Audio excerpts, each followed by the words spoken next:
നമസ്കാരം, എല്ലാവർക്കും challenger ആപ്പിന്റെ YouTube ചാനലിലേക്ക് സ്വാഗതം. എല്ലാ എക്സാമുകൾക്കും ഇപ്പോൾ വരുന്ന കോമ്പറ്റേറ്റീവ് എല്ലാ എക്സാമുകൾക്കും PSC മാത്രമല്ല എല്ലാ കോമ്പറ്റേറ്റീവ് എക്സാമിനും എന്തുണ്ട്, കറണ്ട് അഫയേഴ്സുമായി ബന്ധപ്പെട്ട ചോദ്യങ്ങൾ വരാറുണ്ടല്ലേ. PSC ആയാലും SSC ആയാലും എല്ലാത്തിലും എന്ത് വരാറുണ്ട്, ഈ പറയുന്ന കോമ്പറ്റേറ്റീവ് ആയിട്ട് വരുന്ന എല്ലാ എക്സാമിലും എന്തുണ്ട്, ഈ പറയുന്ന നമ്മുടെ കറണ്ട് അഫയേഴ്സ് വരുന്നുണ്ട്. അപ്പോൾ ഈ വീക്കിൽ ഏതാണ് ഈ പറയുന്ന മാർച്ച് 17 മുതൽ മാർച്ച് 23 വരെ നടന്ന ഈ ലോകത്ത് നടന്നതും ഇന്ത്യയിലായാലും കേരളത്തിൽ നടന്ന എന്താണ് കറണ്ട് അഫയേഴ്സ് ആണ് നമ്മൾ ഇന്നത്തെ വീഡിയോയിൽ എന്ത് ചെയ്യുന്നത്, പരിചയപ്പെടാൻ പോകുന്നത്. നമുക്ക് എന്ത് ചെയ്യാം, അതിൽ നിന്ന് വരുന്ന എല്ലാ ചോദ്യങ്ങളും എന്ത് ചെയ്യാം, ചർച്ച ചെയ്ത് പോകാം. അപ്പോൾ ഈ ആഴ്ചയിൽ എന്ത് നടന്നു എന്ന് എന്ത് ചെയ്യാം, നമുക്ക് ഈ ഒരു വീഡിയോയിലൂടെ പരിചയപ്പെടാം. അപ്പോൾ സ്റ്റാർട്ട് ചെയ്യാം.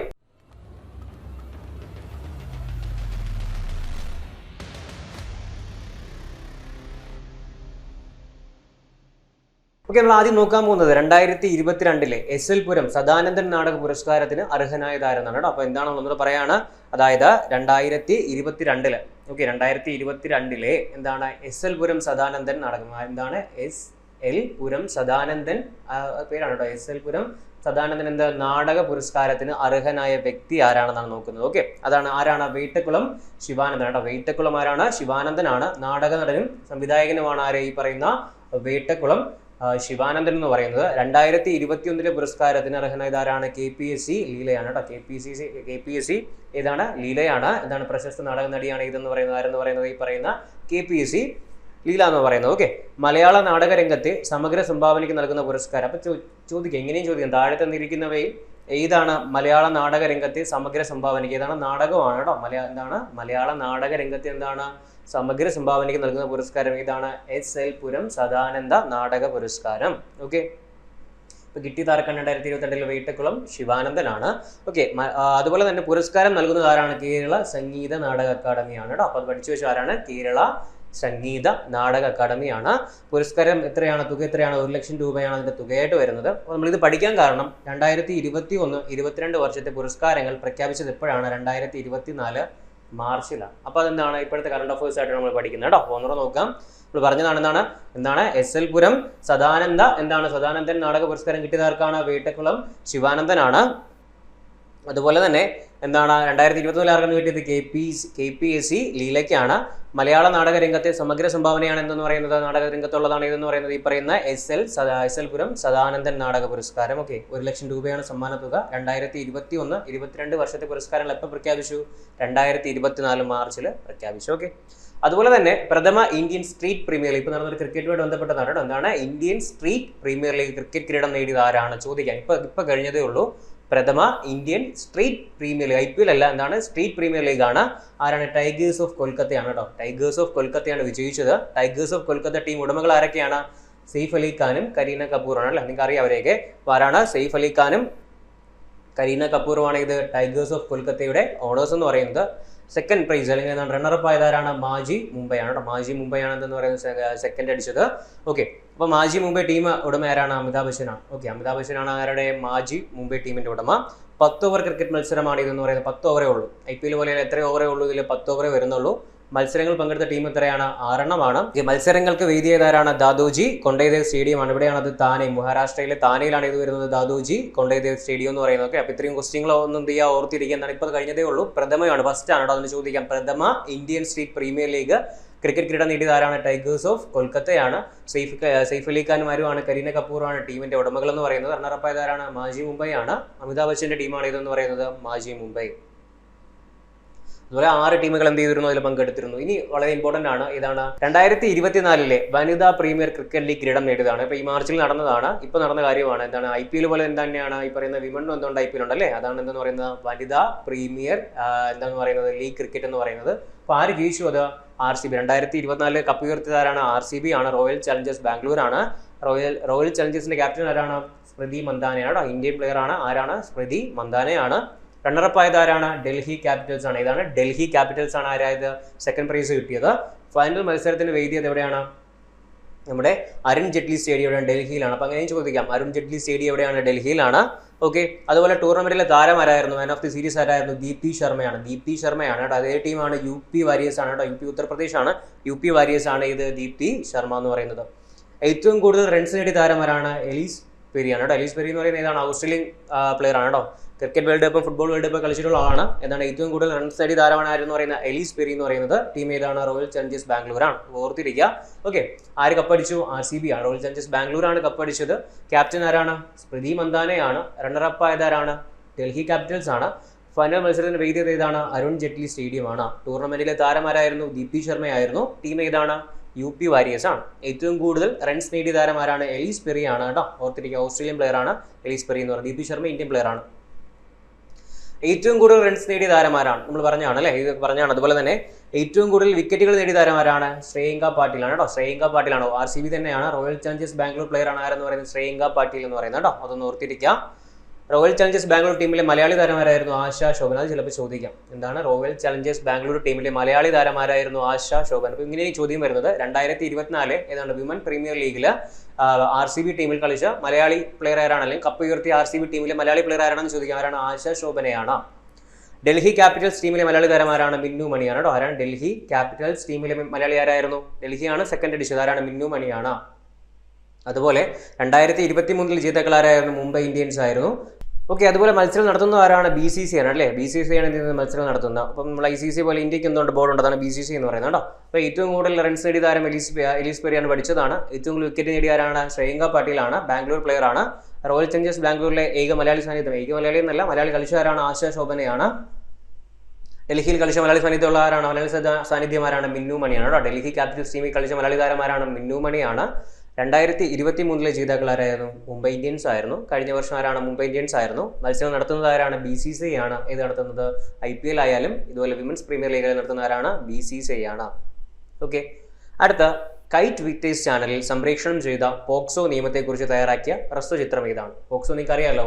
ഓക്കെ, അപ്പോൾ എന്താണ് പോക്സോവുമായിട്ട് ബന്ധപ്പെട്ട തയ്യാറാക്കിയ ഹ്രസ്വചിത്രം ഏതാണ്? മാറ്റൊലി. അത് ചോദിക്കാം, നല്ലൊരു ചോദ്യമാണ് മാറ്റൊലി. അപ്പോൾ ഏത് എക്സാമിനും ഇനി വരുന്ന ഏത് എക്സാമിനും ചോദിക്കാൻ പറ്റിയ നല്ലൊരു ചോദ്യമാണ് എന്ന് പറയുന്നത് ഈ മാറ്റൊലി എന്ന് പറയുന്നത്. അതായത് കൈറ്റ് വിക്ടേഴ്സ് ചാനൽ അറിയാലോ, അത് സംപ്രേഷണം ചെയ്ത പോക്സോ നിയമത്തെക്കുറിച്ച് തയ്യാറാക്കിയ ഹ്രസ്വചിത്രം ഏതാണ്? മാറ്റൊലിയാണ്. ഹ്രസ്വചിത്രം തയ്യാറാക്കിയത് ആരാണ്? സംസ്ഥാന നിയമവകുപ്പാണ് കേട്ടോ. സംസ്ഥാന നിയമവകുപ്പാണ് എന്ത് ചെയ്തത്? ആ ചിത്രം തയ്യാറാക്കിയത്. മാറ്റൊലി പഠിക്കുക, ഇമ്പോർട്ടൻ്റ് ആണ് മാറ്റൊലി. ഇന്ത്യയിൽ എവിടെയെങ്കിലും കുറ്റകൃത്യങ്ങൾ ഏർപ്പെട്ട ആളുകളുടെ വിവരങ്ങൾ അടങ്ങുന്ന കേന്ദ്രീകൃത സംവിധാനം. അതായത് ഇന്ത്യയിൽ എവിടെയെങ്കിലും എന്ത് ചെയ്യുന്നത്? കുറ്റങ്ങൾ ചെയ്ത ആളുടെ അവരുടെ വിവരങ്ങൾ അടങ്ങുന്ന ഒരു സെൻട്രലൈസ്ഡ് സംവിധാനം അല്ലെങ്കിൽ കേന്ദ്രീകൃത സംവിധാനം കൊണ്ടുവന്നു. അതിന്റെ പേരെന്താണ്? ഈ പറയുന്ന നാഫീസ് അല്ലേ. നാഫീസ് ആണ്. നാഫീസ് ആണ്. National automated finger print identification system. ഒന്ന് പഠിച്ചു വെച്ചോ. National automated finger print identification system ആണ് നാഫീസ് എന്ന് പറയുന്നത്. വളരെ ഇമ്പോർട്ടൻ്റ് ആണ്. നാഫീസ് പഠിച്ചു വയ്ക്കുക. നാഫീസ് ഇന്ത്യയിൽ എവിടെയെങ്കിലും കുറ്റകൃത്യത്തിൽ ഏർപ്പെട്ട വ്യക്തികളുടെ വിരലടയാളം, പാം പ്രിന്റ് എന്നിവ ഈ സംവിധാനത്തിൽ ഉൾപ്പെടുത്തുന്നു. ഈ വിവരങ്ങൾ ഏതു സമയത്തും സംസ്ഥാന കേന്ദ്രഭരണ പ്രദേശങ്ങളിലെ അന്വേഷണ ഏജൻസികൾക്ക് ലഭ്യമാകും അല്ലേ. കുറ്റകൃത്യങ്ങൾ നടത്തുന്ന ആൾക്കാരെ എന്ത് ചെയ്യാൻ പറ്റും? നമുക്ക് പെട്ടെന്ന് ഐഡന്റിഫൈ ചെയ്യാൻ ഈ ഒരു സിസ്റ്റം വഴി പറ്റും. എവിടെയൊക്കെ കിട്ടും? ഏതു സമയത്തും സംസ്ഥാന കേന്ദ്രഭരണ പ്രദേശങ്ങളിലെ അന്വേഷണ ഏജൻസികൾക്ക് അത് കിട്ടും. നാഫീസ് സംവിധാനം നിയന്ത്രിക്കുന്നത് ആരാണ്? National crime records bureau. അതുപോലെ തന്നെ ആരാണ്? Central finger print bureau. ഇവർ രണ്ടും കൂടെ ചേർന്നാണ് എന്ത് ചെയ്യുന്നത്? ഈ പറയുന്ന സംയുക്തമായാണ് നാഫീസ് നിയന്ത്രിക്കുന്നത്. അപ്പോൾ രണ്ടാണെന്നോ ആരൊക്കെയാണ്? നാഷണൽ ക്രൈം റെക്കോർഡ് ബ്യൂറോയും അതുപോലെ ആരും വരുന്നുണ്ട്? റെക്കോർഡ്സ് ബ്യൂറോയും അതുപോലെ സെൻട്രൽ ഫിംഗർ പ്രിന്റ് ബ്യൂറോ എവിടെയാണ്? ഡൽഹി. അവർ എവിടെ വരുന്നുണ്ട്? നാഫീസ് കൺട്രോൾ ചെയ്യുന്നത്. സംയുക്തമായാണ് ഇവർ രണ്ടും സംയുക്തമായാണ് ഏത് കൺട്രോൾ ചെയ്യുന്നത്? നാഫീസ് കൺട്രോൾ ചെയ്യുന്നത്. ഇന്ത്യയിൽ എവിടെയെങ്കിലും കുറ്റകൃത്യങ്ങൾ ഏർപ്പെട്ട ആളുകളുടെ വിവരങ്ങൾ അടങ്ങുന്ന കേന്ദ്രീകൃത സംവിധാനം ഏതാണ്? നാഫീസ് ആണ്. നാഫീസിന്റെ ഫുൾ ഫോം എന്താണ്? National automated finger print identification system. വളരെ ഇമ്പോർട്ടൻ്റ് ആണ്, പഠിച്ചു വയ്ക്കാം. ഓക്കെ, അതുപോലെ കേന്ദ്ര സർക്കാരിന്റെ സ്മാർട്ട് സിറ്റി 2.0 പദ്ധതിയിൽ ഉൾപ്പെട്ട കേരളത്തിലെ ഏക നഗരം. അപ്പോൾ പഠിച്ചു വയ്ക്കാം, ചോദിക്കാം. എന്താണ് കേന്ദ്ര സർക്കാരിന്റെ പദ്ധതിയാണ് ഇതെന്ന് പറയുന്നത്? സ്മാർട്ട് സിറ്റി 2.0 എന്ന് പറയുന്നത്. പദ്ധതിയിൽ ഉൾപ്പെട്ട കേരളത്തിലെ ഏക നഗരം ഏതാണ്? തിരുവനന്തപുരമാണ്.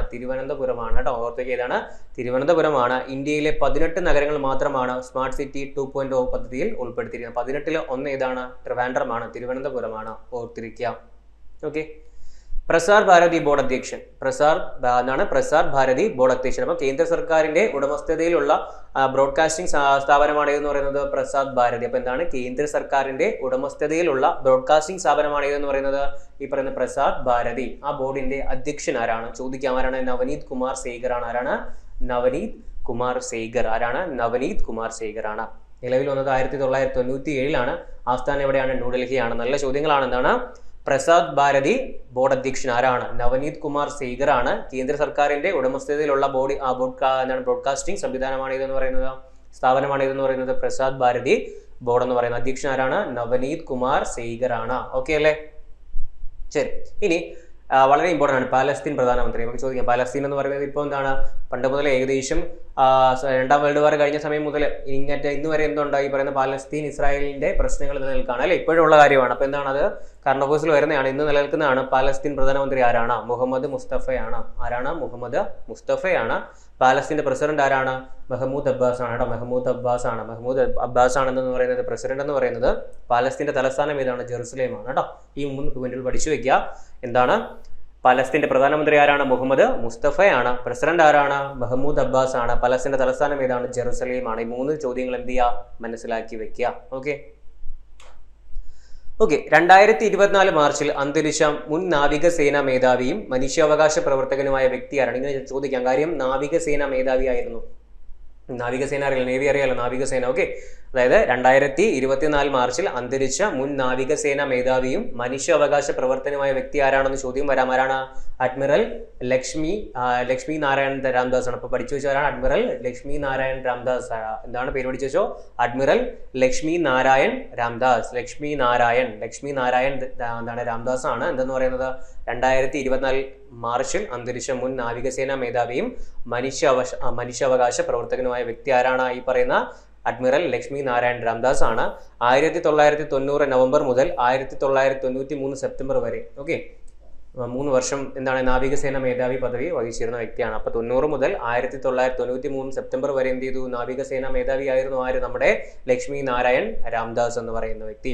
അതുപോലെ എന്ത് കിട്ടിയിട്ടുണ്ട്? മാഗ്സസെ പുരസ്കാരം ലഭിച്ചിട്ടുണ്ട്. അപ്പൊ 2004 അദ്ദേഹത്തിന് എന്ത് കിട്ടി? മാഗ്സസെ പുരസ്കാരവും ലഭിച്ചിട്ടുണ്ട്. അപ്പൊ നമ്മൾ പഠിച്ചിരിക്കേണ്ട ഒരു വ്യക്തിയാണ് ആരെന്ന് പറയുന്നത്? ലക്ഷ്മി നാരായൺ രാംദാസ്. ആരാണ്? ലക്ഷ്മി നാരായൺ രാംദാസ്.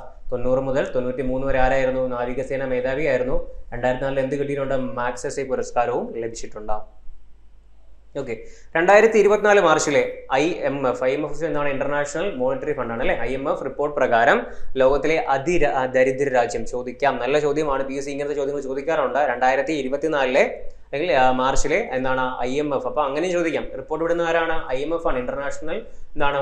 മോണിറ്ററി ഫണ്ട് ആണ് അല്ലെ. റിപ്പോർട്ട് പ്രകാരം ലോകത്തിലെ ദരിദ്ര രാജ്യം ഏതാണ്? ദക്ഷിണ സുഡാൻ, സൗത്ത് സുഡാൻ ആണ്. ഏതാണ്?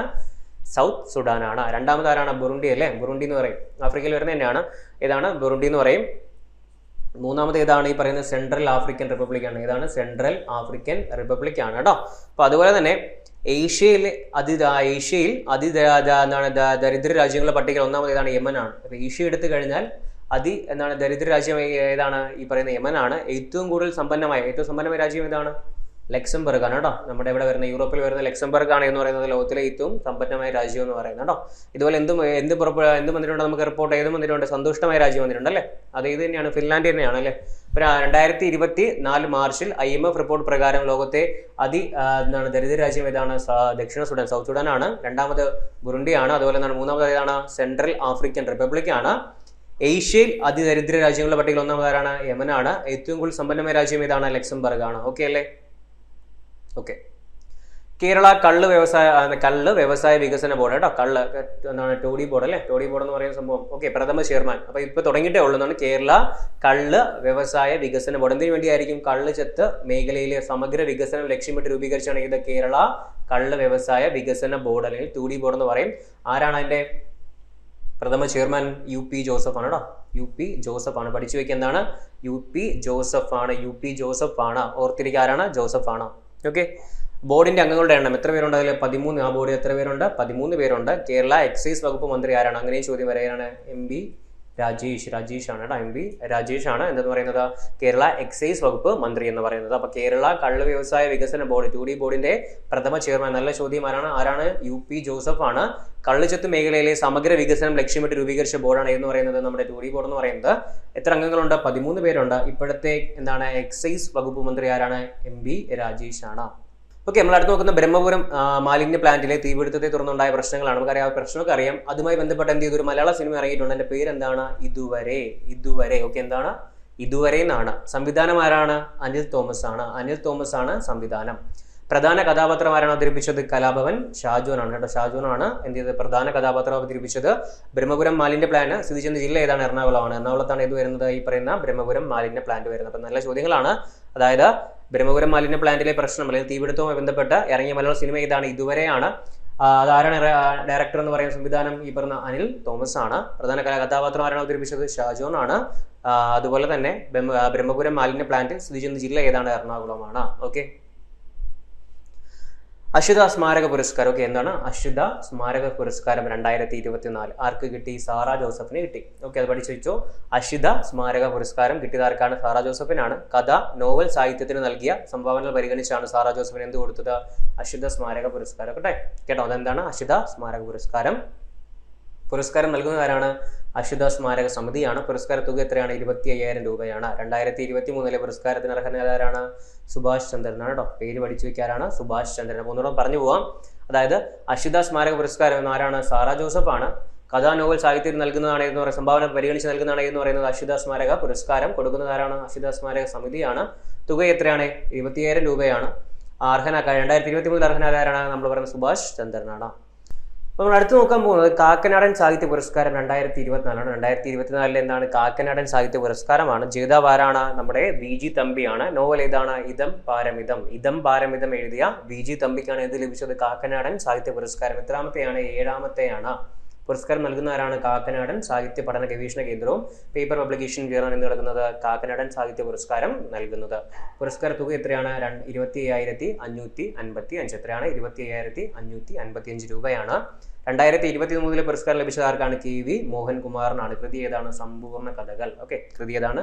സമ്പൂർണ്ണ കഥകൾ. ഓക്കെ, ഇപ്പൊ ഇത്രയൊന്ന് ഓർത്തിരിക്കാം. ഏതാണ്? കാക്കനാടൻ സാഹിത്യ പുരസ്കാരം 2024 ജേതാവാരാണ്? VG തമ്പിയാണ്.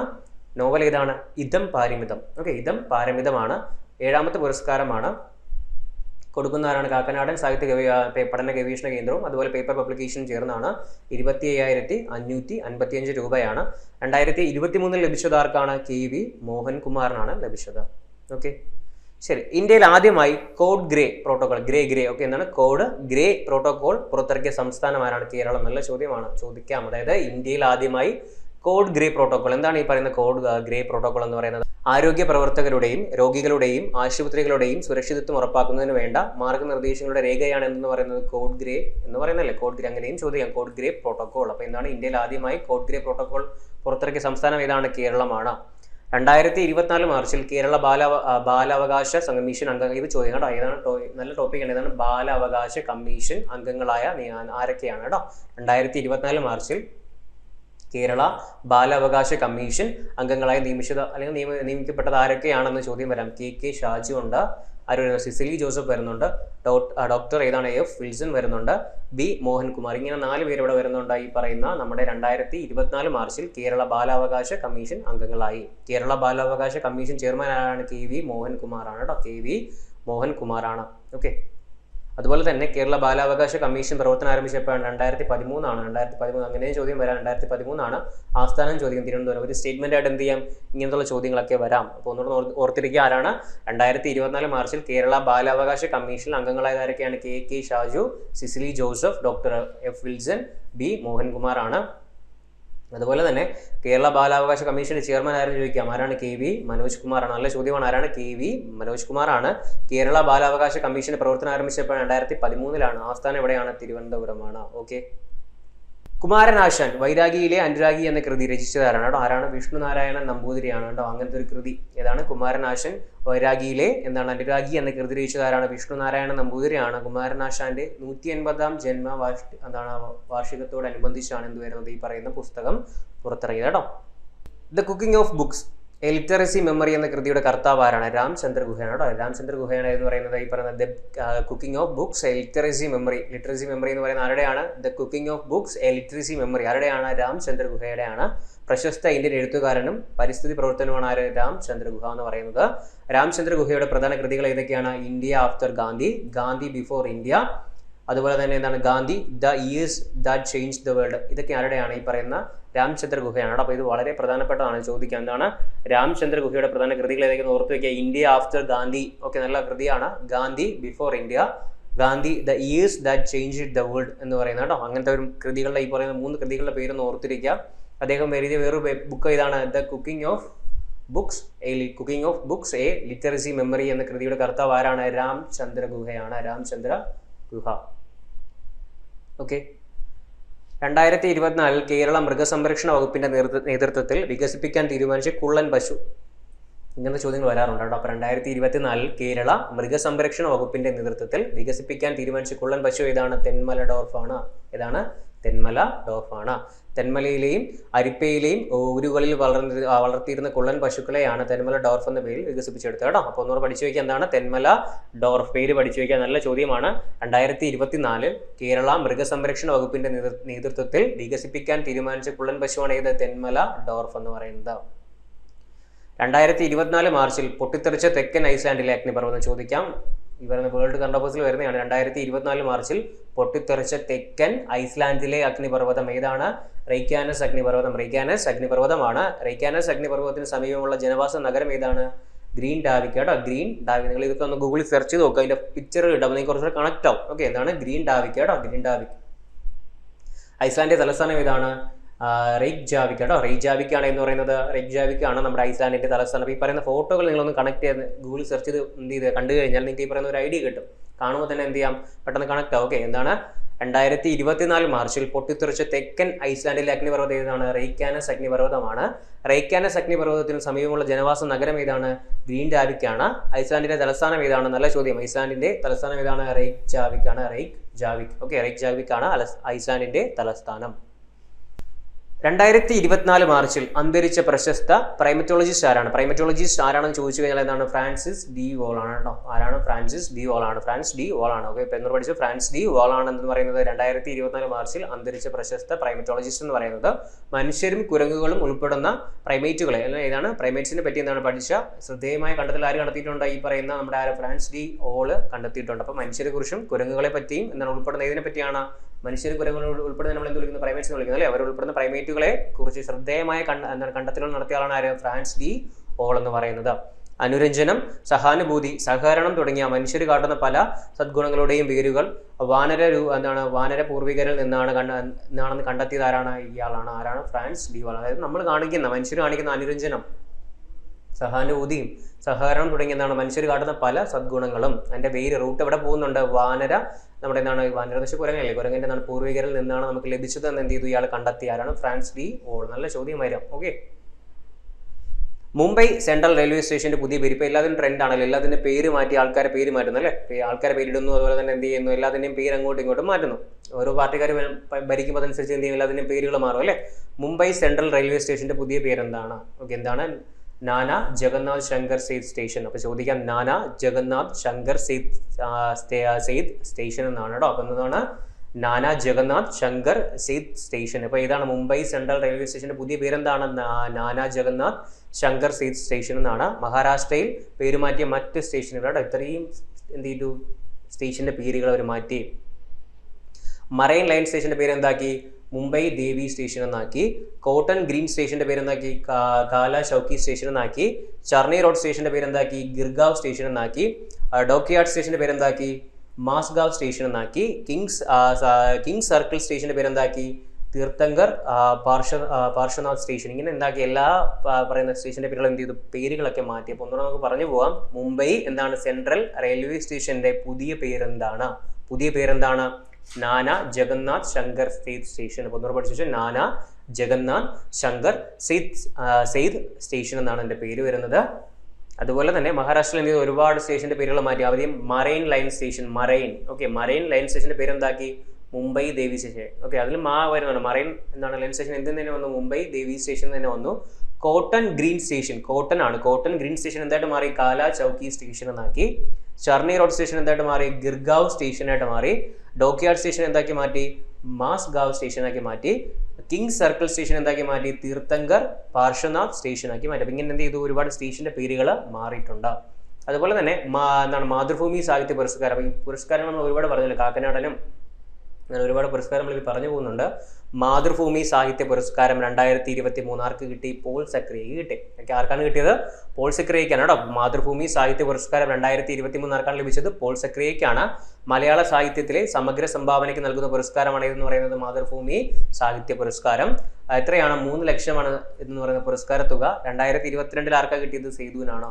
ഒന്ന് പഠിച്ചു വെക്കുക കേട്ടോ. അതായത് മലയാള സാഹിത്യത്തിന് നൽകുന്നതാണ്, സമഗ്ര സംഭാവനയ്ക്ക് കൊടുക്കുന്നതാണ് എന്ന് പറയുന്ന മാതൃഭൂമി സാഹിത്യ പുരസ്കാരം 2023 ആർക്ക് കിട്ടി? പോൾ സക്രിയയ്ക്ക് കിട്ടി. 3 ലക്ഷമാണ് പുരസ്കാര തുക. 2022 കിട്ടിയത് ആർക്കാണ്? സേതുവിനാണ്. ഓക്കെ, നേപ്പാളിന്റെ ഔദ്യോഗിക ടൂറിസം തലസ്ഥാനം ഏതാണ്?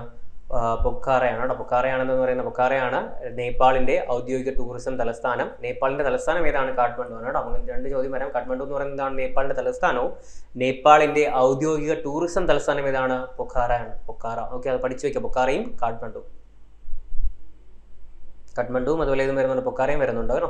33ാമത് സരസ്വതി സമ്മാൻ ലഭിച്ച മലയാളി സാഹിത്യകാരൻ. അപ്പോൾ അടുത്ത അവാർഡാണ് ഇത്, സരസ്വതി സമ്മാൻ അല്ലേ. 2023 33ാമത്തെയാണ്. ലഭിച്ച ആരാണ്? മലയാളി സാഹിത്യകാരൻ ആരാണ്? പ്രഭാവർമ്മയാണ്. പ്രഭാവർമ്മയ്ക്കാണ്. കൃതി ഏതാണ്? രൗദ്ര സാത്വികം. രൗദ്ര സാത്വികം എന്ന് പറഞ്ഞ കൃതിക്കാണ് ഇത് കിട്ടിയത്. പ്രഭാവർമ്മയ്ക്ക് എന്ത് കിട്ടിയത്? 2023 സരസ്വതി സമ്മാൻ ലഭിച്ചത്. ഓക്കെ, കൃതി ഏതാണ്? രൗദ്ര സാത്വികം. ഓക്കെ, പുരസ്കാരം ലഭിക്കുന്ന 4ാമത്തെ മലയാളിയാണ് ആരെന്ന് പറയുന്നത്? പ്രഭാവർമ്മ എന്ന് പറയുന്നത്. മുൻപ് ലഭിച്ചതാർക്കൊക്കെയാണ്? ബാലാമണി അമ്മ, അയ്യപ്പ പണിക്കർ, സുഗതകുമാരി. അപ്പോൾ ഈ വരുന്ന എക്സാമുകൾക്കൊക്കെ താഴെ തന്നിരിക്കുന്നവയിൽ ആർക്കാണ് എന്ത് കിട്ടാത്തത്? ഈ പറയുന്ന ഓരോ പുരസ്കാരം കിട്ടാത്ത ഇങ്ങനെ ചോദ്യങ്ങൾ PSC അടുത്ത കാലത്ത് ചോദിച്ചിട്ടുണ്ട്. അപ്പോൾ ഇതെന്ത് ചെയ്യാം? ചോദിക്കാം. ആരൊക്കെയാണ്? ബാലാമണി അമ്മയ്ക്ക് കിട്ടിയിട്ടുണ്ട്, അയ്യപ്പ പണിക്കർക്ക് കിട്ടിയിട്ടുണ്ട്, സുഗതകുമാരിക്ക് എന്ത് കിട്ടിയിട്ടുണ്ട്? ഈ പറയുന്ന ഇതാണ് സരസ്വതി സമ്മാൻ കിട്ടി. ഇപ്പം ആർക്കും കിട്ടി? പ്രഭാവർമ്മയ്ക്കും കിട്ടി. എത്രയാണ്? 15 ലക്ഷമാണ് കേട്ടോ. അത്രയും എമൗണ്ട് കിട്ടുന്ന ഒരു ഏതാണ് അവാർഡാണ് ഈ പറയുന്ന സരസ്വതി സമ്മാൻ. അപ്പോൾ നിങ്ങൾ പഠിച്ചു വയ്ക്കുക, ഇമ്പോർട്ടൻ്റ് ആണ്. അടുത്തിടെ പശ്ചിമഘട്ടത്തിൽ നിന്ന് മലയാളി ഗവേഷകർ കണ്ടെത്തിയ പുതിയ ഇനം പരാത കടന്നൽ കേട്ടോ. പരാത കടന്നലാണ് കേട്ടോ. അതിനെപ്പറ്റി പഠിക്കാം. ഏതാണ്? അടുത്തിടെ പശ്ചിമഘട്ടം വെസ്റ്റേൺ ഘട്ടത്തിൽ നിന്ന് മലയാളി ഗവേഷകർ എന്തിനെ കണ്ടെത്തിയ? ഒരു പരാത ഇനം കടന്നലിനെ കണ്ടെത്തി കേട്ടോ. അതിനെ എന്താ വിളിക്കാം? ടീനിയോ ഗൊണാലസ് ദീപകി കേട്ടോ. എന്താണ്? നല്ല പേരാണ്. ടീനിയോ ഗൊണാലസ് എന്താണ്? ദീപകി കേട്ടോ. എന്താണ്? ടീനിയോ ഗൊണാലസ് ദീപകി എന്ന് പറയും കേട്ടോ. ദീപകി എന്ന് പറഞ്ഞാൽ എന്താണ്? ഈ പറയുന്ന കടന്നലിന്റെ പേരാണ്. വേറെ ഒന്നും ചിന്തിക്കരുത്. എന്താണ്? അപ്പോൾ അടുത്തിടെ പശ്ചിമഘട്ടത്തിൽ നിന്ന് മലയാളി ഗവേഷണം നടത്തിയതാണ് പുതിയ ഇനം കടന്നലാണ്, പരാത കടന്നലാണ് എന്ന് പറയുന്നത് ടീനിയോ ഗൊണാലസ് ദീപകി എന്ന് പറയുന്നത്. ജൈവ കീട നിയന്ത്രണത്തിന് സഹായിക്കുന്ന പുതിയ ഇനം പരാത കടന്നലാണിത്. നമുക്ക് എന്ത് ചെയ്യാം? അത് ഈ കടന്നലിനെ ഉപയോഗിച്ച് കീടങ്ങൾ എന്ത് ചെയ്യാൻ നമുക്ക് നിയന്ത്രിക്കാൻ പറ്റും അല്ലേ. ടീനിയോ ഗൊണാലസ് എന്ന ഇനത്തിൽപ്പെട്ട കടന്നലാണ് ഇത് എന്ന് പറയുന്നത്. ടീനിയോ ഗൊണാലസ് എന്ന് പറയുന്ന ഇനത്തിൽപ്പെട്ടതാണ്. അപ്പോൾ എന്തുകൂടെ ചേർത്തിട്ടുള്ള? ദീപക്കിയും കൂടെ നമ്മൾ ചേർത്തിട്ടുള്ളത്. ദീപക്കി. പ്രകൃതി സ്നേഹിയായ ഡോക്ടർ ദീപക് ദേശ്പാണ്ഡെയോടുള്ള ബഹുമാനാർത്ഥമാണ് എന്ന് നൽകിയത്? ടീനിയോ ഗൊണാലസ് ദീപക്കി എന്ന് പറയുന്ന പേര് നമ്മൾ നൽകിയത്. പരാത കടന്നലിനെ കണ്ടെത്തിയതാരാണ്? കർണാടകയിലെ എവിടെയാണ് കണ്ടെത്തിയത്? ബലഗാവിയിൽ നിന്നാണ്. മലയാളികളാണ് കണ്ടെത്തിയെങ്കിലും കേരളത്തിൽ നിന്നല്ല. എവിടെയാണ്? കർണാടകയിലെ ബലഗാവിയിൽ നിന്നാണ്. ബലഗാവിയിൽ നിന്നാണ് എന്ത് കണ്ടെത്തിയത്? നമ്മൾ ഈ പറയുന്ന പരാത കടന്നലിനെ കണ്ടെത്തി. നല്ല ചോദ്യങ്ങളാണ്. ഒന്നുകൂടെ പറയാം. അതായത് അടുത്തിടെ പശ്ചിമഘട്ടത്തിൽ നിന്ന് മലയാളി ഗവേഷകർ കണ്ടെത്തിയ പുതിയ ഇനം പരാത കടന്നൽ ഏതാണ്? ടീനിയോ ഗൊണാലസ്. അതിൻ്റെ ഇനമാണ്. ദീപക്കി എന്നാണ് നമ്മൾ ആഡ് ചെയ്തത്. ദീപക്കി എന്ന് കൊടുക്കാൻ കാരണം എന്താണ്? പ്രകൃതി സ്നേഹിയായ ഡോക്ടർ ദീപക് ദേശ്പാണ്ഡെയോടുള്ള ബഹുമാനാർത്ഥം നൽകിയതാണ് കേട്ടോ. ഇവിടെ നിന്നാണ് കണ്ടെത്തിയത്? കർണാടകയിലെ ബലഗാവിയിൽ നിന്നാണ് നമ്മളത് കണ്ടെത്തിയത്. ഓക്കെ, ഭിന്നശേഷി കുട്ടികളെ കായികപരമായി ശാക്തീകരിക്കുക എന്ന ലക്ഷ്യത്തോടെ ആരംഭിച്ച പദ്ധതിയാണ് ഇത്, ഗോൾഡൻ ഗോൾ പദ്ധതി. അപ്പോൾ ഗോൾഡൻ ഗോൾ പദ്ധതി എന്തുമായി ബന്ധപ്പെട്ടിരിക്കുന്നു? ഭിന്നശേഷി കുട്ടികളെ കായികപരമായി എന്ത് ചെയ്യാൻ, ശാക്തീകരിക്കാൻ വേണ്ടിയുള്ളതാണ്. ഫുട്ബോൾ, അത്ലറ്റിക്സ്, തായ്ക്കോണ്ടോ തുടങ്ങിയ കായിക ഇനങ്ങൾ ഭിന്നശേഷി കുട്ടികളെ പരിശീലിപ്പിക്കാൻ ആരംഭിച്ചാണ് ഇത് ഗോൾഡൻ ഗോൾ പദ്ധതി. പദ്ധതി നടപ്പിലാക്കുന്ന ആരൊക്കെയാണ്? ഡിഫറൻറ്റ് ആർട്സ് സെൻറ്ററും അതുപോലെ തന്നെ ഏതാണ്? സെറിബ്രൽ പാൾസി സ്പോർട്സ് അസോസിയേഷനും കൂടെ ചേർന്നാണ് കേട്ടോ. ആരൊക്കെയാണ്? സെറിബ്രൽ പാൾസി സ്പോർട്സ് അസോസിയേഷനും അതുപോലെ ഏതാണ്? ഡിഫറൻറ്റ് ആർട്സ് സെൻറ്ററും കൂടെ ചേർന്നാണ് സംയുക്തമായാണ് ഏത് നടപ്പിലാക്കുന്നത്? ഈ പറയുന്ന ഗോൾഡൻ ഗോൾ പദ്ധതി നടപ്പിലാക്കുന്നത്. 2023 IQ ഇയർ സൂചിക പ്രകാരം ലോകത്ത് ഏറ്റവും അധികം വായു മലിനീകരണം നേരിടുന്ന രാജ്യം ഏതാണ്? ഓക്കെ, ഒന്നുകൂടി നല്ല ചോദ്യമാണ്. ഇതാണ് IQ എയർ സൂചിക പ്രകാരം ലോകത്ത് ഏറ്റവും അധികം വായു മലിനീകരണം നേരിടുന്ന രാജ്യം ഏതാണ്? ബംഗ്ലാദേശ് ആണ്. ബംഗ്ലാദേശിലാണ് ലോകത്തിൽ ഏറ്റവും കൂടുതൽ വായു മലിനീകരണം, എയർ പൊല്യൂഷൻ നടക്കുന്നത്. 2ാമത് പാകിസ്ഥാനും 3ാമത് ഇന്ത്യ അല്ലേ. അപ്പോൾ ആ ഒരു ഏഷ്യയുടെ ആ ഒരു ഭാഗം കവറായി അങ്ങ് പോയി. അപ്പോൾ ഇവിടെയാണ് എന്തുള്ളത്? ലോകത്ത് ഏറ്റവും അധികം വായു മലിനീകരണം ഉള്ളത് എവിടേക്കാണ്? 1 ബംഗ്ലാദേശ്, 2 പാകിസ്ഥാൻ, 3 ഇന്ത്യ. ഈ കാര്യത്തിൽ നമ്മൾ അയൽ രാജ്യങ്ങൾ എന്താണ്? നല്ല സൗഹൃദമാണ് അല്ലേ. ലോകത്തെ ഏറ്റവും അധികം വായു മലിനീകരണം നേടുന്ന നഗരങ്ങളിൽ 1ാമത് നഗരം ഏതാണെന്ന് ചോദിച്ചാൽ അത് ഇന്ത്യക്കകത്താണ്. അത് ഇന്ത്യ വിട്ടു കൊടുത്തിട്ടില്ല. ബീഹാറിൽ ഏതാണ്? ബേഗുസരായി ആണ് കേട്ടോ. അപ്പം നഗരം ഏതാണെന്ന് ചോദിച്ചാൽ ഏതാണ്? ബേഗുസരായി ഏതാണ്? ഇന്ത്യക്കകത്തോളം ബീഹാറിലാണ് വരുന്നത്. ലോകത്തെ ഏറ്റവും അധികം വായു മലിനീകരണം നേരിടുന്ന നഗരങ്ങളിൽ ഒന്നാമത് ഏതാണ്? ബേഗുസരായി. അതെവിടെയാണ്? ബീഹാറിലാണ്. ലോകത്തെ ഏറ്റവും കൂടുതൽ മലിനീകരണമുള്ള തലസ്ഥാന നഗരം, ക്യാപിറ്റൽ സിറ്റി ഏതാണ്? ഡൽഹിയാണ് അല്ലേ. അത് നമ്മൾ അടിച്ചെടുത്തിട്ടുണ്ട്. ബംഗ്ലാദേശ് മാത്രമേ എന്തുള്ളൂ ഏതടിച്ചെടുത്തിട്ടുള്ളൂ? നമ്മൾ ഈ പറയുന്ന രാജ്യം അടിച്ചെടുത്തിട്ടുള്ളൂ. ബാക്കിയുള്ള ഇത് വരുന്നുണ്ട്. നഗരം ചോദിച്ചാലും ക്യാപിറ്റൽ സിറ്റി ചോദിച്ചാലും ഏതാണ്? ഇന്ത്യ തന്നെ എടുത്തിട്ടുണ്ട് കേട്ടോ, 2 ശരി. ഇന്ത്യയിലെ ആദ്യത്തെ ആയുർവേദ കഫേ ഏതാണ്? സോമ ദി ആയുർവേദിക് കിച്ചൺ, ഡൽഹിയാണ് കേട്ടോ. സോമ ദി ആയുർവേദിക് കിച്ചൺ ഏതാണ്? ഡൽഹിയാണ് കേട്ടോ. സോമ ദി ആയുർവേദിക് കിച്ചൺ ഡൽഹിയിലാണ്. എന്തെന്ന് പറഞ്ഞാൽ ഇന്ത്യയിലെ ആദ്യത്തെ ആയുർവേദ കഫേ ഏതാണ്? ആയുർവേദ കഫേ, ഇന്ത്യയിലെ തന്നെ ആദ്യത്തെ ആയുർവേദ കഫേ ഏതാണ് ചോദ്യം. സോമ ദി ആയുർവേദിക് കിച്ചൺ ആണ്. ദി ആയുർവേദിക് കിച്ചൺ ഏതാണ്? ഡൽഹിയിലുള്ളതാണ്. ഓക്കെ. സമുദ്ര മത്സ്യ ഗവേഷണത്തിൽ പൊതുജനങ്ങളെ സഹകരിപ്പിക്കുന്നതിന്റെ ഭാഗമായി ആരംഭിച്ച മൊബൈൽ ആപ്ലിക്കേഷൻ ഏതാണ്? മർലിൻ അറ്റ് ഏതാണ്? CMFRI അല്ലേ. മർലിൻ അറ്റ് CMFRI എന്ന് പറയുന്നത് നമ്മുടെ സമുദ്ര ഗവേഷണത്തിൽ പൊതുജനങ്ങളെ എന്ത് ചെയ്യുന്ന സഹകരിപ്പിക്കുന്നതിന്റെ ഭാഗമായി ആരംഭിച്ച ഒരു മൊബൈൽ ആപ്ലിക്കേഷന്റെ പേരാണ് ഈ കൊടുത്തിരിക്കുന്നത്. Marilyn at CMFRI. ഇന്ത്യൻ തീരങ്ങളിൽ കാണപ്പെടുന്ന കടൽ മത്സ്യങ്ങളുടെ സമ്പൂർണ്ണ ഡേറ്റാബേസ് വികസിപ്പിക്കുന്നതിനായി ാണ് മൊബൈൽ ആപ്ലിക്കേഷൻ തയ്യാറാക്കിയിരിക്കുന്നത്. അപ്പോൾ ഇന്ത്യൻ തീരങ്ങളിൽ കാണപ്പെടുന്ന ഇതാണ് കടൽ മത്സ്യങ്ങളുടെ സമ്പൂർണ്ണ ഡേറ്റാബേസ് വികസിപ്പിക്കുന്നതിനായിട്ടാണ് ഇത് കൊണ്ടുവന്നിരിക്കുന്നത്. മർലിൻ അറ്റ് CMFRI കൊണ്ടുവന്നിരിക്കുന്നത്. അപ്പോൾ തയ്യാറാക്കിയതാരാണ്? Central marine fisheries research institute. അതാണ് ഈ പറയുന്ന CMFRI കേട്ടോ. അതെന്താണ്? മർലിൻ. ആദ്യം പഠിക്കേണ്ടതാണ് മർലിൻ. അറ്റ് എവിടെയാണ്? ഈ പറയുന്ന CMFRI എന്ന് വെച്ചാൽ എന്താണ്? Central marine fisheries research institute ആണ് കേട്ടോ. എന്താണ്? Central marine fisheries research institute ആണ് എന്ന് പറയുന്നത് CMFRI എന്ന് പറയുന്നത്. CMFRI. ഓക്കെ. വിഴിഞ്ഞം ഇന്റർനാഷണൽ സീപോർട്ട് നമുക്കറിയാം അല്ലേ. കറണ്ട് അഫയേഴ്സിൽ വരുന്നതാണ് വിഴിഞ്ഞം ഇന്റർനാഷണൽ സീപോർട്ട്. അതിൽ CEO ആരാണ് കേട്ടോ? CEO ആരാണ്? ഇസിൽ എന്ന് പറയുന്നതാണ് വിഴിഞ്ഞം ഇന്റർനാഷണൽ സീപോർട്ടിനെ ചുരുക്കി പറയുന്നതാണ്. ഓക്കെ. CEO ആരാണ്? ശ്രീകുമാർ കെ നായരാണ്. ശ്രീകുമാർ കെ നായർ. അപ്പോൾ പഠിച്ചു വയ്ക്കുക, നല്ല ചോദ്യമാണെന്നത്. വിഴിഞ്ഞം ഇന്റർനാഷണൽ സീപോർട്ടിന്റെ CEO ആരാണ്? ശ്രീകുമാർ കെ നായരാണ്. ആരാണ്? ശ്രീകുമാർ കെ നായർ. വളരെ ഇമ്പോർട്ടൻറ്റ് ചോദ്യമാണ്. ഇനി വരുന്ന എക്സാമിന് ഇത് വന്നിരിക്കും. എന്താണ്? ശ്രീകുമാർ കെ നായർ. ഓക്കെ. വിഴിഞ്ഞം പോർട്ടിന്റെ മാനേജിംഗ് ഡയറക്ടർ ആരാണ്? അത് ഡോക്ടർ ദിവ്യ എസ് അയ്യറാണ്. അപ്പോൾ 2 ചോദ്യം വരാം. ഒന്നുകൂടെ പഠിച്ചു വയ്ക്കാം. വിഴിഞ്ഞം ഇന്റർനാഷണൽ സീപോർട്ടിന്റെ CEO ആരാണ്? ശ്രീകുമാർ കെ നായരാണ്. എങ്കിൽ വിഴിഞ്ഞം പോർട്ട് മാനേജിംഗ് ഡയറക്ടർ ആരാണ്? ഡോക്ടർ ദിവ്യ എസ് അയ്യറാണ്. വളരെ ഇമ്പോർട്ടൻറ്റ് കാര്യങ്ങളാണ്. CEOയും പഠിക്കണം, അതുപോലെ ഇതും പഠിക്കണം. മാനേജിംഗ് ഡയറക്ടറെ നമ്മൾ എന്ത് ചെയ്യണം? പഠിച്ചിരിക്കണം. ഓക്കെ. കേന്ദ്ര ഇലക്ഷൻ കമ്മീഷൻ ഭിന്നശേഷി വിഭാഗത്തിന്റെ ദേശീയ ഐക്കൺ തിരഞ്ഞെടുത്തത്. ഓക്കെ. അപ്പോൾ ഒന്നുകൂടെ പറയാം. എന്താണ്? ഇലക്ഷൻ കമ്മീഷൻ ഭിന്നശേഷി വിഭാഗം. ഓക്കെ. എന്തുകൊണ്ട്? ഭിന്നശേഷി വിഭാഗമുണ്ട്. അതിന്റെ ദേശീയ ഐക്കൺ തിരഞ്ഞെടുത്തത് എന്താണ്? ആരാണ്? ഈ പറയുന്ന ശീതൽ ദേവിയാണ്. പാരാ അമ്പെയ്ത്ത് താരമാണെന്ന് പറയുന്ന ദേശീയ ഐക്കണായി തിരഞ്ഞെടുത്തത്. ഓക്കെ. പാരാ അറിയാലോ നമുക്ക്. ഈ പറയുന്ന അംഗവൈകല്യമൊക്കെ ബന്ധപ്പെട്ട് വരുന്ന, ഭിന്നശേഷിയുമായിട്ട് ബന്ധപ്പെട്ട് വരുന്ന ആൾക്കാരുടെ സ്പോർട്സ് ആണ് എന്ന് പറയുന്നത്. പാരാ ഒളിമ്പിക്സ് അതുപോലെ പാരായിട്ട് ബന്ധപ്പെട്ട് പറയുന്നത് അല്ലേ. അപ്പോൾ പാരാ അമ്പെയ്ത്ത് താരമാണ് ആരെന്ന് പറയുന്നത്? ശീതൽ ദേവി എന്ന് പറയുന്നത് കേട്ടോ. അപ്പോൾ കേന്ദ്ര ഇലക്ഷൻ കമ്മീഷൻ എന്ത് ചെയ്തു? ഭിന്നശേഷി വിഭാഗം ഉണ്ടല്ലോ, അതിൻ്റെ എന്താണ്? ദേശീയ ഐക്കണെ തിരഞ്ഞെടുത്ത ആരെയാണ്? ശീതൽ ദേവി. നല്ല ചോദ്യമാണ്. ആരാണ്? ശീതൽ ദേവിയാണ്. പാരാ അമ്പെയ്ത്ത് താരമാണ്. 2022 ഏഷ്യൻ പാരാ ഗെയിംസിൽ അമ്പെയ്ത്ത് സ്വർണ്ണം നേടിയ ആളാണെന്ന് പറയുന്നത് ശീതൽ ദേവി. ഓക്കെ. ഗെയിംസിൽ പാരാ ഒളിമ്പിക്സ് പോലെ ഏഷ്യൻ പാരാ ഗെയിംസിൽ എന്ത് ചെയ്തു? അമ്പെയ്ത്തിൽ സ്വർണ്ണം മെഡൽ നേടിയ വ്യക്തിയാണ് ആരെന്ന് പറയുന്നത്? ശീതൽ ദേവി കേട്ടോ. നമ്മൾ ഓർത്തിരിക്കേണ്ട പേരാണ് ആരുടെ? ശീതൽ ദേവി. പാരാ അമ്പെയ്ത്ത് താരമാണ്. 2024 മാർച്ചിൽ രാജിവെച്ച അയർലാൻഡ് പ്രധാനമന്ത്രി കേട്ടോ. ആരാണ്? അയർലാൻഡ് പ്രധാനമന്ത്രി ആരാണ്? നമ്മൾ അയർലാൻഡുമായി ബന്ധപ്പെട്ട ഒരു അഗ്നിപർവ്വതം പഠിച്ചതാണ്. ഇപ്പോൾ ആരാണ് പ്രധാനമന്ത്രി? ആരാണ്? ലിയോ വരാദ്കർ ആണ് കേട്ടോ. ലിയോ വരാദ്കർ. ഓക്കെ. ലിയോ നല്ല പേരാണ്. ലിയോ വരാദ്കർ ആണ് അല്ലേ. ഇന്ത്യൻ വംശജനായ പ്രധാനമന്ത്രിയാണ് ആര്? ലിയോ വരാദ്കർ എന്ന് പറയുന്നത്. പ്രതിനിധീകരിക്കുന്ന പാർട്ടി ഏതാണ്? ഫിനിഗെയിൽ പാർട്ടിയാണ് കേട്ടോ. ഫിനിഗെയിൽ പാർട്ടി ആര് പ്രതിനിധീകരിക്കുന്നത്? നമ്മുടെ ലിയോ വരാദ്കർ പ്രതിനിധീകരിക്കുന്നത് കേട്ടോ. പ്രതിനിധീകരിക്കുന്ന ഏത് പാർട്ടിയാണ്? ഫിനിഗൽ പാർട്ടിയാണ്. അയർലൻഡിലെ ഏറ്റവും പ്രായം കുറഞ്ഞ പ്രധാനമന്ത്രിയാണ് ആര്? ലിയോ വരാദ്കർ. ഓക്കെ. അത് പഠിച്ചു. ലിയോ വരാദ്കർ ആണ് അയർലൻഡിലെ ഏറ്റവും പ്രായം കുറഞ്ഞ പ്രധാനമന്ത്രി. അയർലൻഡിലെ സ്വവർഗ അനുരാഗിയായ ആദ്യ പ്രധാനമന്ത്രി ആര് തന്നെയാണ്? ലിയോ വരാദ്കറാണ്. ഓക്കെ. നമ്മൾ ഈ പറയുന്ന പോലെ ഏതാണ്? സ്വവർഗ അനുരാഗിയും കൂടിയാണ് ആരെന്ന് പറയുന്നത്? നമ്മുടെ ലിയോ വരാദ്കർ. അപ്പം അങ്ങനെ ചോദ്യം വരാം. അയർലൻഡിലെ തന്നെ എന്താണ്? സ്വവർഗ അനുരാഗിയായ ആദ്യ പ്രധാനമന്ത്രിമാര് തന്നെയാണ് ലിയോ വരാദ്കറാണ്. അപ്പോൾ നല്ല ചോദ്യങ്ങളാണ്. ഒന്ന് പഠിച്ചു വയ്ക്കാം. 2024 മാർച്ചിൽ രാജിവെച്ച അയർലൻഡ് പ്രധാനമന്ത്രി ആരാണ്? ലിയോ വരാദ്കറാണ്. അദ്ദേഹം ആരാണ്? ഒരു ഇന്ത്യൻ വംശജനാണ്. അത് ഏത് പാർട്ടിയാണ്? ഫിനിഗൽ പാർട്ടിയാണ്.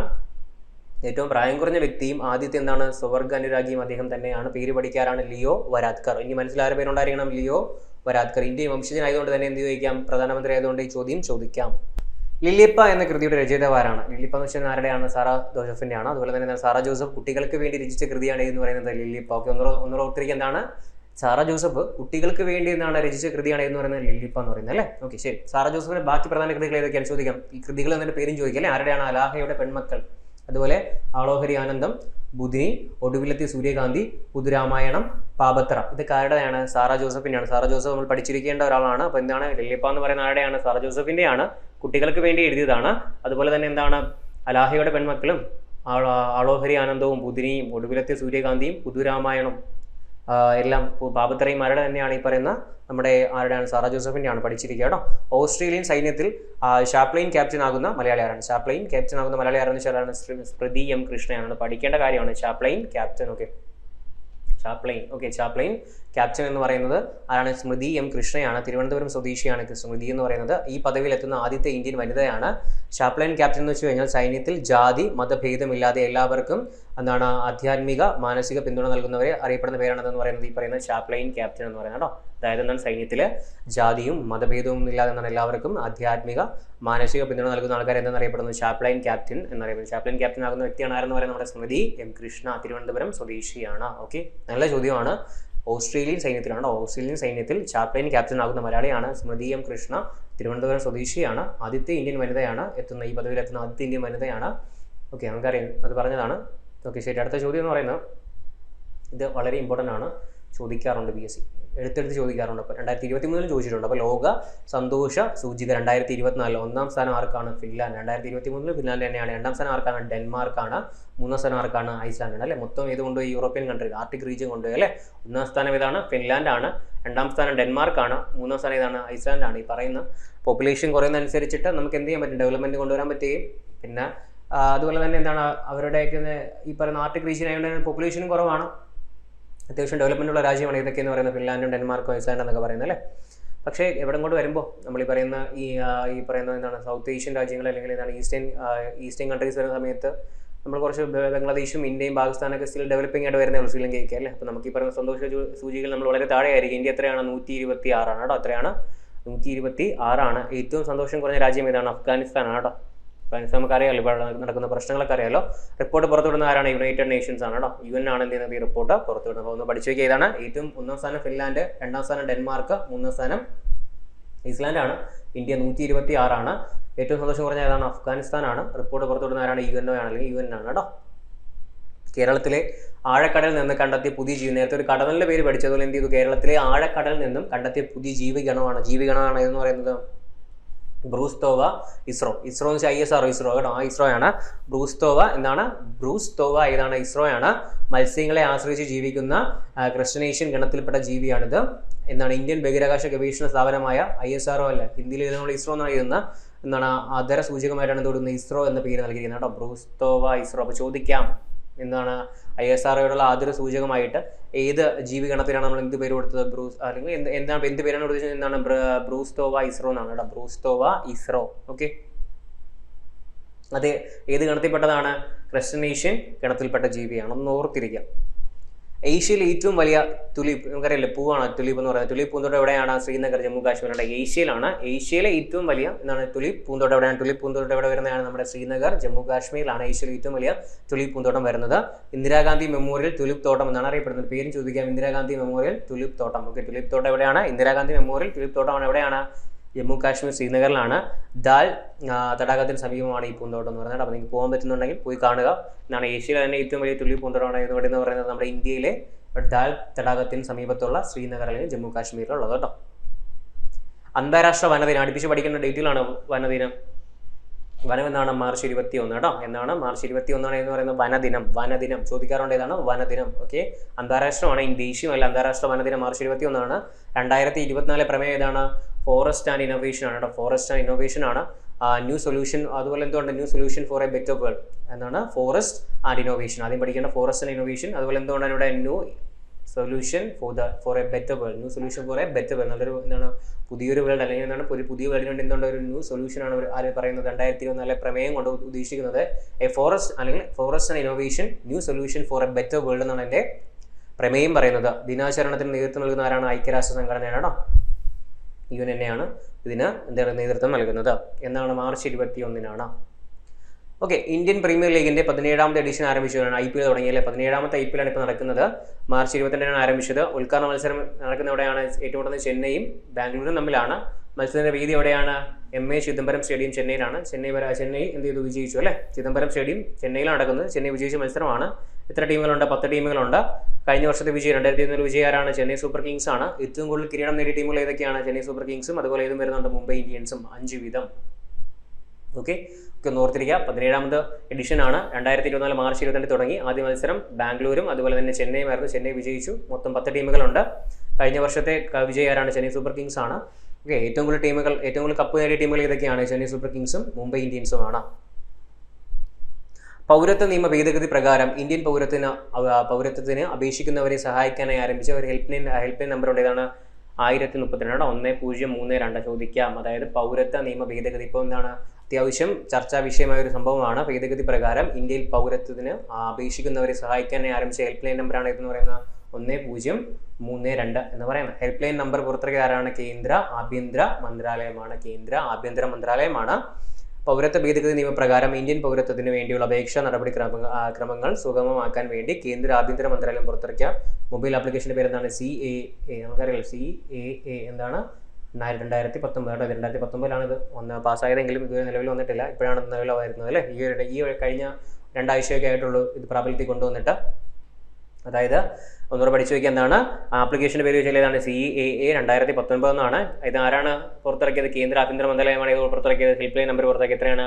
1032. അപ്പോൾ ലോകത്തിൽ ആദ്യമായി പന്നിയുടെ വൃക്ക മനുഷ്യരിൽ വിജയകരമായി മാറ്റിവെച്ച് ശസ്ത്രക്രിയ നടത്തിയത് എവിടെയാണ്? അത് USA-യിലാണ്, അമേരിക്കയിലാണ്. എവിടെയാണ്? മസാച്യുസെറ്റ്സ് ജനറൽ ആശുപത്രി. അതാണ് മസാച്യുസെറ്റ്സ് ജനറൽ ആശുപത്രിയിലാണ്. മസാച്യുസെറ്റ്സ് ജനറൽ ആശുപത്രിയാണ്, USA ആണ്.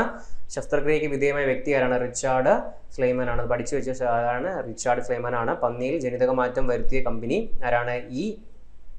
ജെനിസിസ് ബയോടെക് കമ്പനിയാണ്. അപ്പോൾ ഈ 3 ചോദ്യങ്ങൾ വളരെ പ്രധാനപ്പെട്ടതാണ്. ലോകത്ത് ആദ്യമായി പന്നിയുടെ വൃക്ക മനുഷ്യരിൽ വിജയകരമായി മാറ്റിവെച്ചത് ആരാണ്? ഈ പറഞ്ഞ ഏതാണ് ആശുപത്രിയാണ്? മസാച്യുസെറ്റ്സ് ആശുപത്രി. എവിടെയാണ്? അത് USA-യിലാണ്.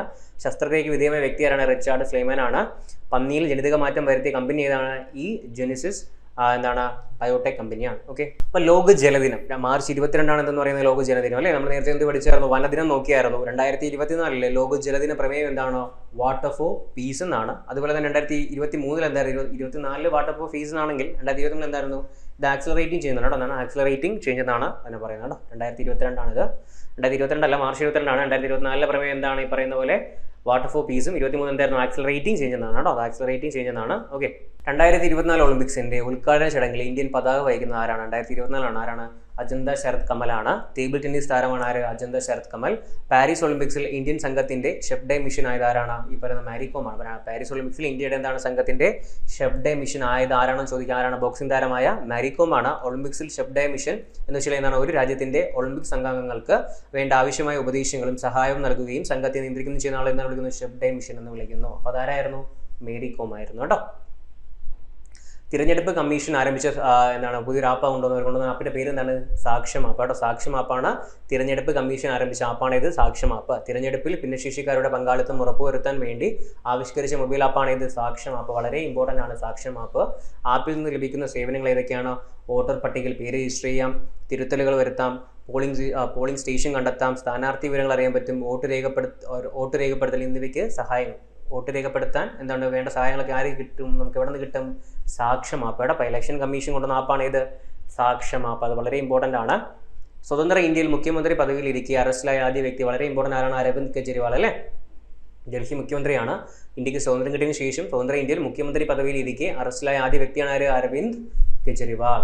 ഡൽഹി മുഖ്യമന്ത്രിയാണ്. ഡൽഹിയിലെ വിവാദ മദ്യനയ കേസിലാണ് എൻഫോഴ്സ്മെന്റ് ഡയറക്ടർ ED അറസ്റ്റ്. EDയുടെ ഫുൾ ഫോമിൽ ഇപ്പോൾ ED റേഡ് എന്നൊക്കെ പറയാറുണ്ട്. അതിന്റെ ഫുൾ ഫോം എന്താണ്? എൻഫോഴ്സ്മെന്റ് ഡയറക്ടറേറ്റ് അറസ്റ്റ് ചെയ്തത്. ED അറസ്റ്റ് ചെയ്തത് ആരെയാണ്? നമ്മുടെ അരവിന്ദ് കെജ്രിവാളിനെ. ഓക്കെ, ഇന്നത്തെ ക്ലാസ്സിൽ നമ്മൾ ഇത്രയുമാണ് കറണ്ട് അഫയേഴ്സ് നോക്കുന്നത്. ഇതാണ് മാർച്ച് 17 മുതൽ മാർച്ച് 23 വരെയുള്ള ഒരുപാട് ടോപ്പിക്. അതായത് ഇത് ഇപ്പോൾ പറഞ്ഞ ഒരുപാട് ടോപ്പിക് വളരെ ഇമ്പോർട്ടൻ്റ് ആണ്. ഈ ഒരു മാർച്ച് മൊത്തം എടുത്തു കഴിഞ്ഞാൽ തന്നെ അതിൽ ഏറ്റവും ഇമ്പോർട്ടൻ്റ് ആയിട്ടുള്ള ടോപ്പിക്കുകൾ ഏത് വരും? ഈ ആഴ്ചയിൽ പറഞ്ഞ ടോപ്പിക്കുകൾ വരും. വളരെ ഇമ്പോർട്ടൻ്റ് ആണ്. അപ്പോൾ ഇതൊക്കെ പഠിച്ചു പോവുക. അപ്പോൾ ഇതുമായി അടുത്ത ആഴ്ച എന്ത് ചെയ്യാം? നമുക്ക് അടുത്ത ആഴ്ച ബാക്കി വരുന്ന ഈ ഒരു ആഴ്ചയിൽ എന്തൊക്കെ നടക്കുന്നുണ്ടെന്ന് നമുക്ക് അടുത്ത ക്ലാസ്സിൽ ഡിസ്കസ് ചെയ്യാം. അപ്പോൾ താങ്ക് യു.